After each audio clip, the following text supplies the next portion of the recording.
Hi guys, Ate Kate here, and today I'm gonna teach you how to read your Bible. Let's explain first why we need to read our Bible. Our Bible is really important to read because sabi nga sa Matthew chapter 4 verse 4, hindi lamang sa tinapay nabubuhay ang isang tao kundi sa bawat salita ng ating Panginoon. And because God is spirit and we are also spirit because He made us in His own likeness, we have to feed our soul as well with the Word of God. It can also help us to grow in our relationship with God. Mas lalo tayong magiging close kay Lord and mas magdi-deep yung pagkakilala natin sa Kanya. At mas malalaman natin kung ano nga ba talaga yung mga commandments niya. Reading your Bible is a must. Hindi lang dapat siya minsan-minsan lang, kundi araw-araw dapat tayo nagbabasa ng Bible sapagkat napaka-importante yun para sa ating mga kaluluwa. Sure na sure ako na hindi kayo magsisisi kapag nagbasa kayo ng Bible sapagkat super duper enjoying ng pagbabasa ng Bible. Very deep. But with the help of the Holy Spirit, before you read your Bible, you really have to ask God for the Holy Spirit so that you'll understand more of His Word. Sobrang dami mong matututunan kapag nagbasa ka ng Bible.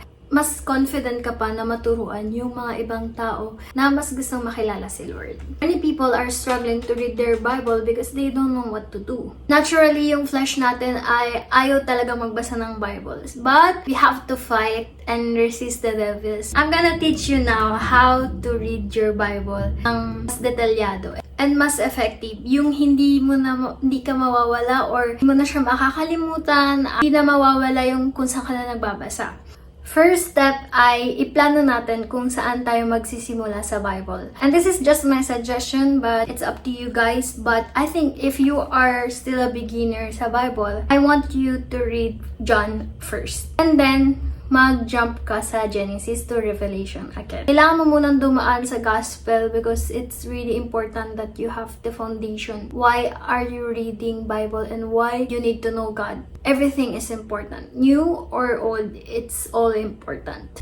We're gonna read both. Kapag alam mo naman na alam mo na yung Gospel and gusto mo na talaga magbasa ng Bible, gusto mo na siyang maumpisahan, pwede ka nang magbasa sa Genesis hanggang tuloy-tuloy na.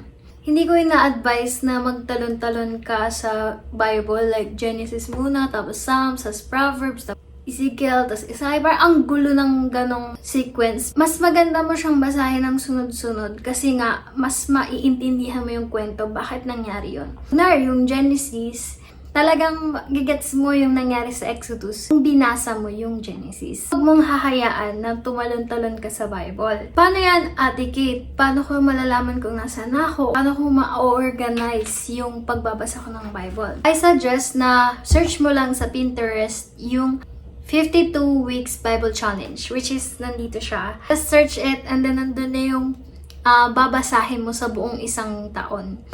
Mayroon siyang mga boxes and kapag natapos mo na siya, that day, pwede mo na siyang i-shade so that you'll know which chapter you're in. Maraming hindi comfortable dito kasi nga mayroon siyang sinasuggest na mga chapters a day kailangan mong basahin. Minsan it's 5 or 4 or 6 or 3. Some people will say na hindi nila kayang mag-commit ng sobrang daming chapters every day. I guess if you're just starting or you are not comfortable with it yet, you can just start by 1 chapter or 2 chapters a day. For me, I'm trying to read 10 chapters a day. Iba talaga yung feeling kapag mas marami kang nababasa a day. It's just for me pag isang chapter lang yung binabasa mo a day, parang hindi ka pa nag-iinit. Parang tinapik mo lang yung sarili mo sa Bible. Parang sobrang tuldok lang yung nakuha mo that day. Pero kapag binuo mo siya na madami kang nabasa sa isang araw, sobrang laki ng power niya. Like,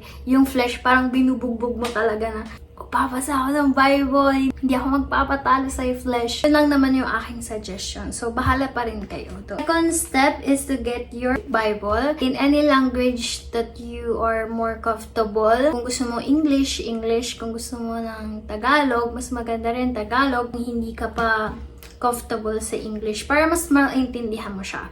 As for me, ginagamit ko yung Bible ng tita ko na King James Version. Ayan, King James tayo. Gusto ko mas matuto ako sa English. Ang King James Version talaga is yung pinakamalapit na translation talaga. So, doon muna ako. Kung saan kayo comfortable na Bible, yun yung gamitin nyo. Huwag nyo pilitin yung hindi nyo naman gusto, diba? Basa ako ng Bible since 2019. Nagbabasa ako mula bata ako, syempre. Pero yung mismong record ko na talaga siya, na araw-araw, na tuloy-tuloy na talaga, wala nang stop, or kapag gusto ko lang, hindi na ganun talaga. Umpisa ako 2019, 6 years na ako nagbabasa ng Bible. I can say na mga naka-apat na akong balik sa Bible.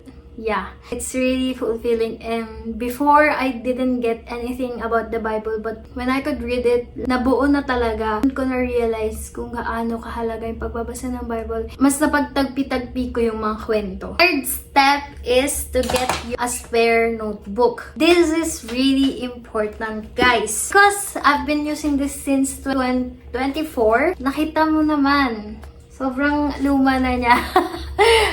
Sobrang gutay-gutay na siya. I've been using this every day since last year. So, ganyan na yung itsura niya. Ano nga ba to? Kapag nagbabasa ako ng Bible, kailangan ko to. Actually, this is my life. This is my lifeline. Ganon. Kasi nga, dito ko nilalagay yung mga nabasa ko sa Bible na gusto kong gamitin para sa devotion notebook ko. So, for example, I'm gonna read my Bible here. And then, nakita ko yung isang napakagandang Bible verse. Luke chapter 9 verse 5, and whoever will not receive you, and when you go out of city, take off the very dust from your feet for a testimony against them. I am reading my Bible, tapos ito yung parang nagmarka sa akin nung nagbabasa ako. So, ang gagawin ko, kukunin ko yung notebook na to, and doon ko isusulat yung tumatak sa akin na Bible verse. Kita niyo, puro siya numbers. Ayan, sobrang gulo niya. Ako lang makakaintindi. Joke lang. Dahil marami na akong naiipon ng mga Bible verse, doon ko na siya ilalagay everyday sa aking devotion notebook. How can I do that again? Nakikita niyo po ba yung ito? Mayroon ako mga numbers dyan, mga Bible verse, and kapag gagamitin ko na siya, Luke, kunwari this one, Luke chapter 20 verse 6. So, lalagay ko siya sa devotion notebook ko, and then, pag nalagay ko na siya, i-cross out ko na siya. Like this, naka-cross out siya. Kung makikita nyo, naka-cross out siya, ibig sabihin niya, nalagay ko na siya sa devotion notebook ko. At that's why this is my life. Because kung wala nito, wala akong makakain that day sa aking devotion. After all that, you have your Bible and you have your spare notebook. Now it's time to read your Bible. You can read your Bible out loud, or mas maganda out loud kasi mas napapractice mo yung speaking mo. Naririnig ng soul mo yung word ni Lord. Sobrang powerful niya. But you can also read silently. Don't rush. Just meditate the word of God. Nakakapagbasa ka na ng Bible and mauubos mo na yung buong Bible. Marami kang matututunan at sobrang mabibless yung mga tao sa pagbabago sa buhay mo dahil sa pagbabasa mo ng Bible. Remember, sa Joshua chapter 1 verse 8, "This book of law shall not depart out of thy mouth, but thou shalt meditate therein day and night. And that thou mayest observe to do according to all that is written therein. For then thou shalt make thy way prosperous, and then thou shalt have good success." So the secret of success is reading your Bible, okay?